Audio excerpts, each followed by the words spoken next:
Gladiator 2 has absolutely no right being as good as it is.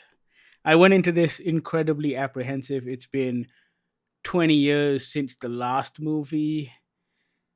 Also, Ridley Scott has had a whole bunch of hits and misses recently, and a part of me was like, does he still got it? Does Ridley Scott Mm. still got it at 88 years old? And then Gladiator 2 happens, and I'm like, Ridley Scott's got it. I feel like this is probably the best sequel we can expect from something like this. Now, don't get me wrong, it's not a perfect movie by any means. Gladiator 2 has its flaws, but for a sequel to something that iconic, I think there are very few movies made 2 decades on that can live up to it. You mean you're not disappointed that the Gladiator 2 sequel doesn't have Russell Crowe in the Roman afterlife? I know that that was one of the options, and I think Ridley Scott was considering bringing Russell Crowe back, which would have gone deep into supernatural territory, but I think that would have been a cool movie too. I think that would have been a great movie. Like, I think this movie is great, but I think that would have been really fun.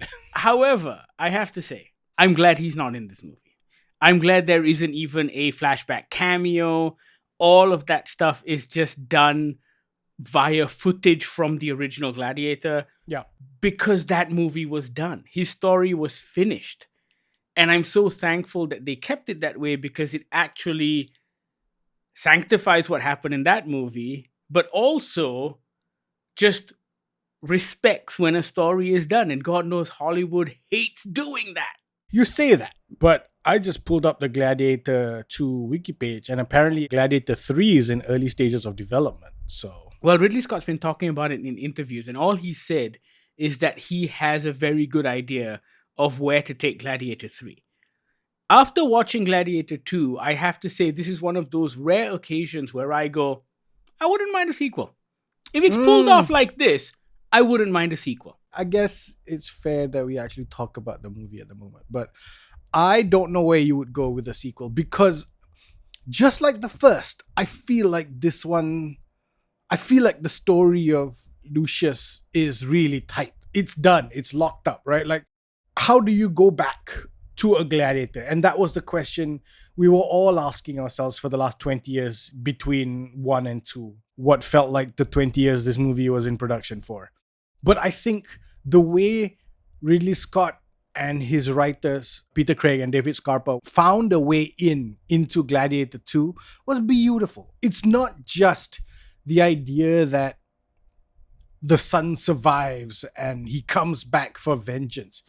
It is that, but it is also the wider story of Lucilla and Pedro Pascal's character and Denzel Washington's character and the two emperors' characters. Because the first Gladiator wasn't just about a gladiator at the Colosseum. It's about the story of Rome, right? In a little bit of the day-to-day life of Rome. And I think Gladiator 2 does that. It takes it forward. In your conversation with Connie Nielsen that will come out soon, she spoke about how in the 16 years, 18 years, 20 years between the two movies in story time, shit has happened in Rome. And I think that was important. Gladiator 2 delivers on that promise that Rome has changed and it's not been just a moment paused waiting for Lucius to come back.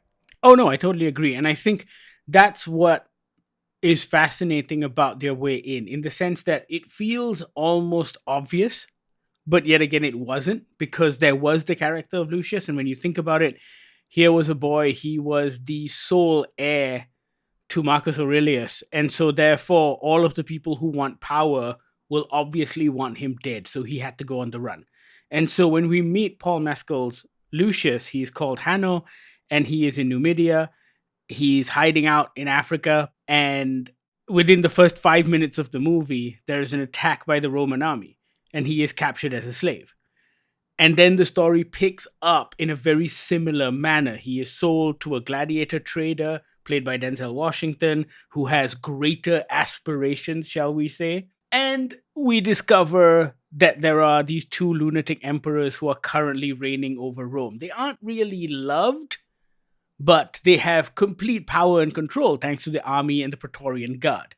Pedro Pascal's character, I think, is one of the most interesting characters in the movie because he plays General Acacius, who does Rome's bidding, but he's actually a good man. He is tired of war and he's trying to find a way out. But what I loved about his character was that it wasn't just that he was tired of war. He was tired of the reasons for war because he isn't given one.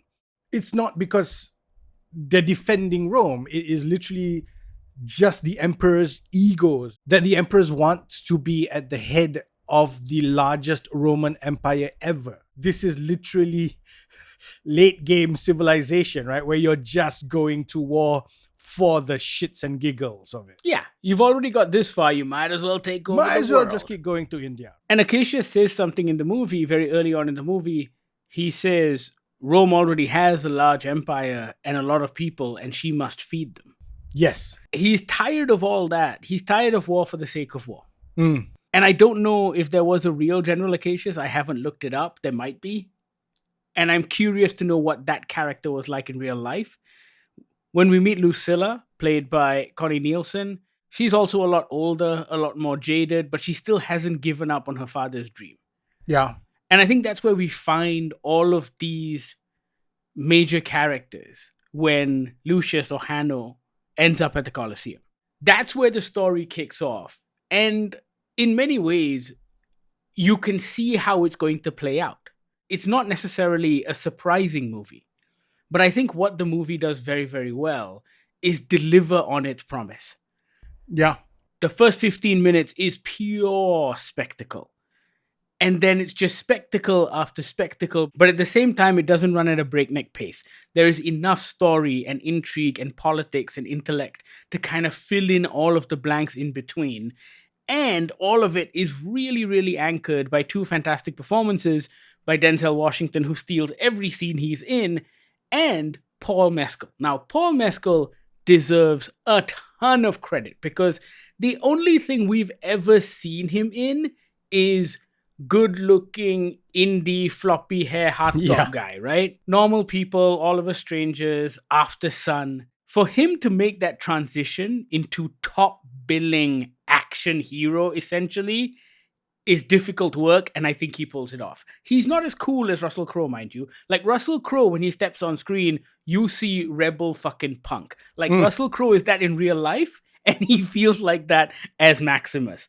Paul Mescal isn't that cool, but there is a ruggedness about him that really works in this fucking movie. It works for his character of Hanno because he's been on the run. He's been essentially living in the villages away from the pomp and ceremony and polish of Rome. And I think Paul Mescal brings that really to screen really, really, really well. Looking at his eyes, you can see the pain that he is feeling. You can feel the heartbreak that he is going through. Even when he breaks into a laugh because the other gladiators are making fun at his expense, you can still see that he isn't softening. His heart isn't softening to his new situation. He's there, he's focused, he knows what he wants to do, he knows what he needs to do, and he will do it. And that, to me, was really fantastic. I will say, I think Paul Mescal did really well. Also, can I just throw in there, I don't know how to say his last name. Fred Heisinger? I think it's Hessinger. Hessinger? Yeah. Joseph Quinn, Fred Hessinger, fantastic. I have to say, really, really understated performances. Like, they're playing crazy, and it's very easy to do crazy psycho. Yeah. But this is crazy psycho with a little bit of pathos inside as well, and I think that's why it works. Yeah.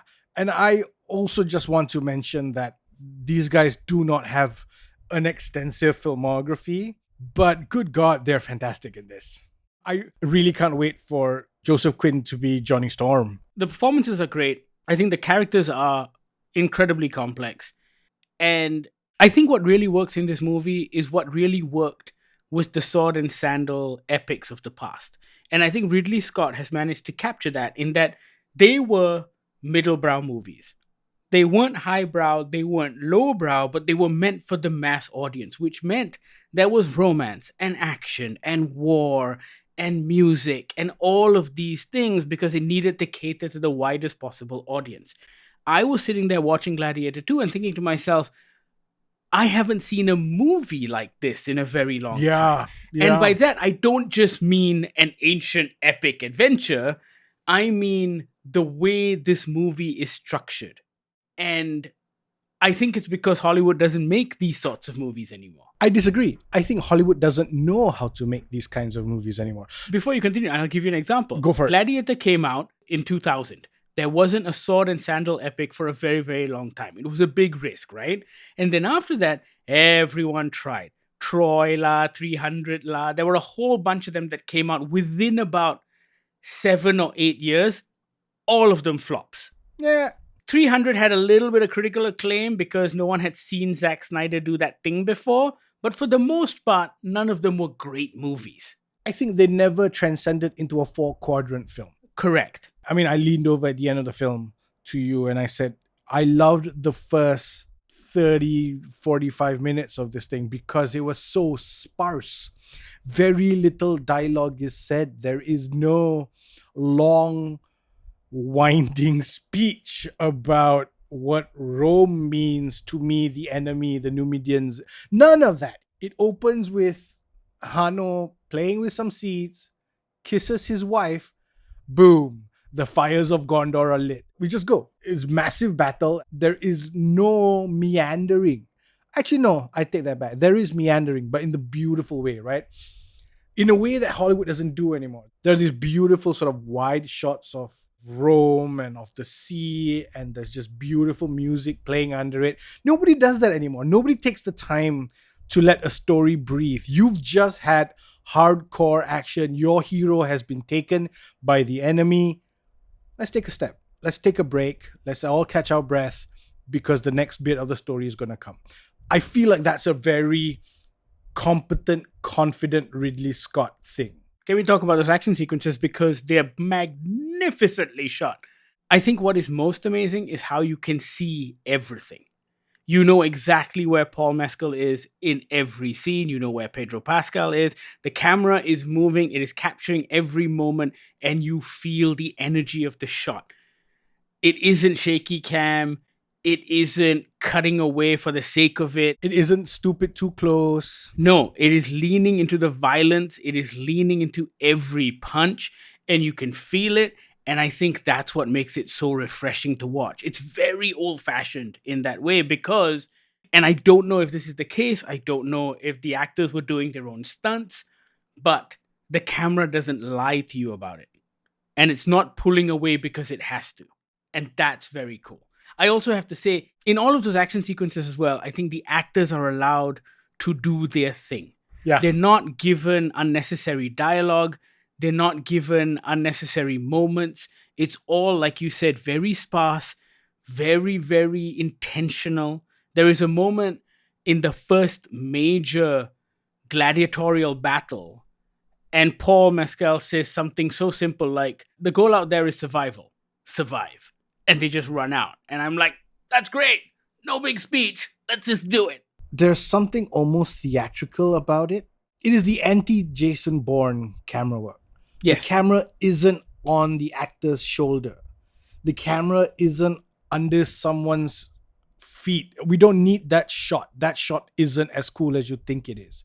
The shot that you do want is to see the two actors run at each other with swords in hand. The shot you do want to see is the two boats running into each other. There's a real sort of step back so everybody can see what's happening here with the camera work. I had a great time at the cinema.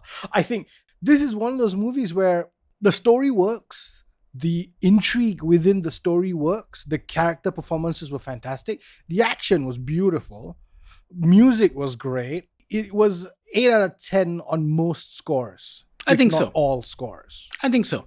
Yeah. And you're right. I think at the end of the day, this is pure popcorn fare.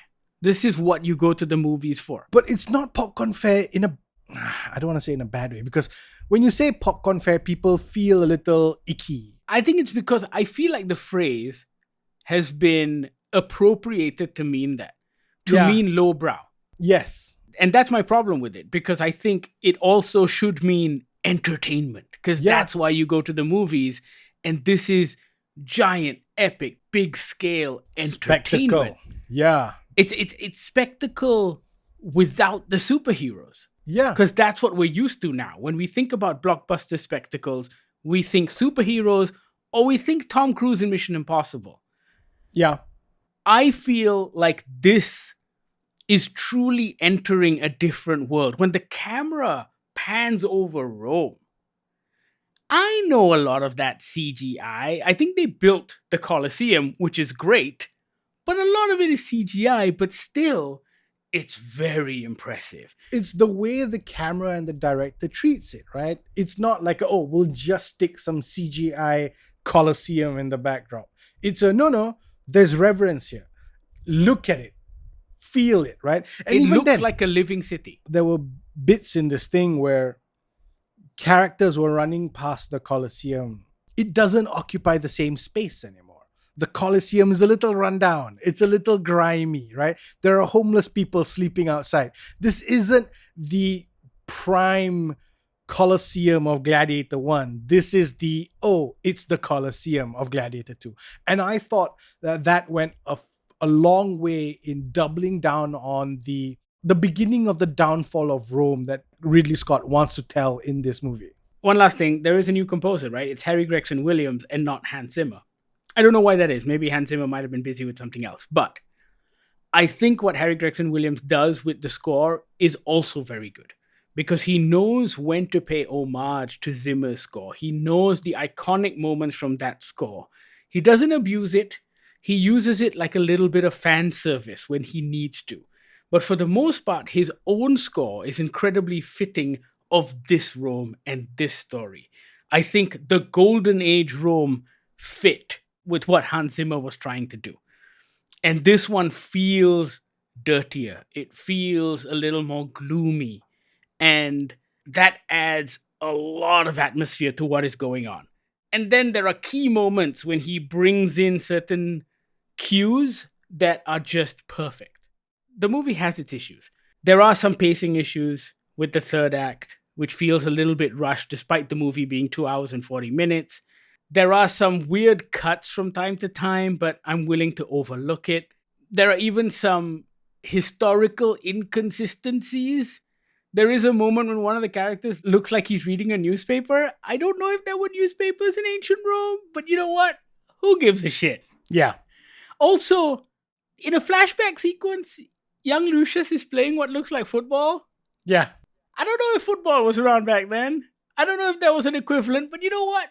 Who gives a shit? Yeah. And I think that's when you know you're having a good time in the cinema, right? When you're willing to overlook these things and you're willing to suspend your disbelief because the movie is so wildly entertaining. Yeah. And I mean, look, those are funny, but they're not plot points. You know what I mean? They're not deal breakers for me. There's not a newsie in the corner going extra, extra, right? They don't learn a new piece of information from that newspaper. The Colosseum is not hosting the World Cup football games. It's okay. I get it. And I think it's sort of the same thing with the historians who are arguing that Romans had never seen sharks. I'm like, sure, but it's okay. It's all right. Not a big deal. No one's going into a Ridley Scott movie looking for historical accuracy. It's fine. I really don't care about the historical accuracy arguments. Like, for me, watching Gladiator doesn't inform my view of ancient Rome or my view of history. For me, it is a great piece of escapist entertainment.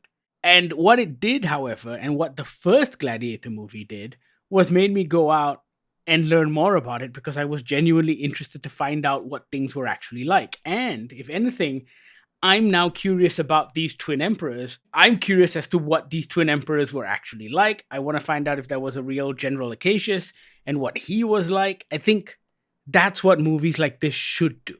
It should pique your interest with regards to history and the story that it's trying to tell. At the end of the day, it is fiction. It takes creative license, and this one takes some great fucking creative license. That rhino motherfucker, which you see in the trailer, that sequence was fantastic. I love it. So great. Yeah.